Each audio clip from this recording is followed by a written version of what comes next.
నమస్తే. మనం వచ్చేసి మూసీ నది. అసలు ఆ మూసీ నది ఎక్కడి నుండి ఎక్కడికి ప్రవహిస్తుంది, అసలు ఈ వాతావరణం ఎట్లుంది, ఈ చుట్టుపక్కల ప్రాంతం ఎట్లుంది ఒకసారి మనం చూస్తేనే తెలుస్తది. 10 సంవత్సరాలు మూసీ నదిని కొంచెం కూడా అభివృద్ధి చేయనోడు ఈనాడు సిగ్గులేని మాటలు, నీతి లేని మాటలు, ఇజ్జతి లేని మాటలు మాట్లాడుతున్నాడు. మీడియా దొరికితే చాలు ట్విట్టర్ లో వేల సంఖ్యలో, వందల సంఖ్యలో వీడియోలు పెట్టి కామెంట్లు పెట్టించడం కాదు డ్రామారావు. ఇక్కడ వండుకోవచ్చి ఒక గంట సేపు ఇక్కడ బ్రతకలేనోడివి ఫామ్ హౌజులు కట్టుకొని ఏసీలలో వండుకునేటోడివి ఇక్కడికి వచ్చి వండుకో. ఎన్ని రోజులు అబద్ధాల మాటలు మాట్లాడతావు? ఒకసారి ఇక్కడ చూడు, ఈ వాటర్ చూడు, ఈ నీళ్లు చూడు. మరి పంట పొలాలకి ఈ నీరే అందిస్తే పంట పొలాలు వస్తాయా? మరి మనం తాగే నీరు కూడా ఇలాంటి నీరు తాగితే వస్తాయా? గతంలో మూసీ నది నీళ్లు తాగేది, మరి ఇప్పుడు తాగే ప్రసక్తి ఉందా? అసలు తాగగలుగుతామా? ఇక్కడ ఉండడానికే ఇప్పుడు మేము దగ్గర ఒక 2 minutes ఏమో అవుతుంది. ఇక్కడికి వచ్చినప్పటి నుంచే ఇంత స్మెల్ వస్తుంది. మరి ఇక్కడ చుట్టుపక్కల ఉండేటువంటి ప్రాంత ప్రజలు ఎట్లా బ్రతుకుతారనుకున్నావు? మరి తెలివిలేనోడివి, బాగా అక్కడ చదువుకున్నా, ఇక్కడ చదువుకున్నా, అమెరికాలో చదువుకున్నా అనేటోడివి మరి అమెరికాలో ఇవే నేర్పించిలా వెదవా? ఏం చేసినావు మరి అమెరికాలో? ఈనాడు నీతి లేని మాటలు ఎన్నాళ్ళు మాట్లాడతావు? ఇంకా ప్రజలను ఎన్ని రోజులు ఇబ్బందులు పెడతావు? 10 సంవత్సరాలు ప్రజలను ఇబ్బంది పెట్టే బతికినావు. మరి ఇప్పుడు కూడా అదే చేద్దాం అనుకుంటున్నావా? నువ్వు ఎన్ని అడ్డంకాలు వేసినా, నువ్వు ఎన్ని కుట్రలు చేసినా, నువ్వు ఎన్ని మీడియా పరంగా ఎన్ని అవాకులు చవాకులు చేసినా కూడా రేవంత్ అన్న అక్కడ ఉంది. ముఖ్యమంత్రి రేవంత్ అన్న ఒక్కొక్క అడుగు ఎక్కుకుంటూ వచ్చిండు. ఈ రోజు మిమ్మల్ని తొక్కడం ఇంత కూడా కాదు, అర్థమైందా? ఇంకొకసారి మాటలు మాట్లాడే ముందు ఒళ్ళు దగ్గర పెట్టుకో. మూసి ప్రక్షాళన రేవంత్ అన్న చేసి చూపిస్తాడు.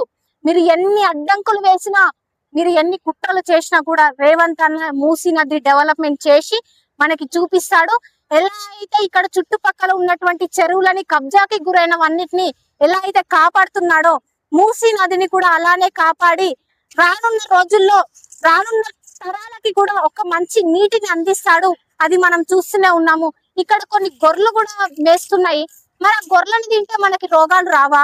ఆ గొర్రెలని తింటే మనకి రోగాలు రావా? మరి నువ్వు తింటావు కదా, నీకు రోగాలు వస్తే నీకు తెలుస్తుంది.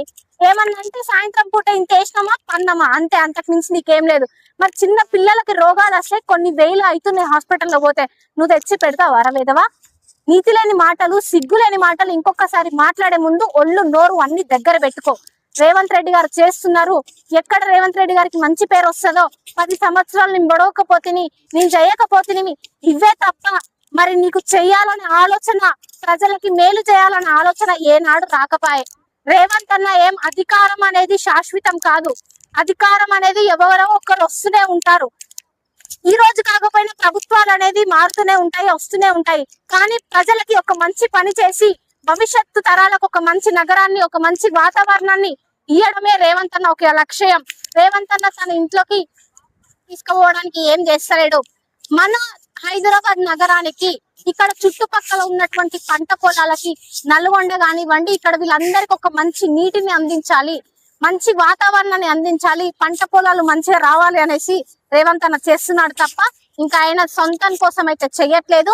నువ్వు ఇట్లనే అడ్డంకాలు వేస్తే నిన్ను తొక్కడానికి మేమందరం సిద్ధంగానే ఉన్నాము. నువ్వు ఎన్ని వెధవ పనులు చేసినా, నువ్వు ఎన్ని చేసినా కూడా ఇక్కడ ఉంది రేవంత్ అన్న సైన్యం. గుర్తుపెట్టుకో. అడ్డం పొడుగు మాటలు మాట్లాడితే చీరుతారు, బయటికి వస్తే.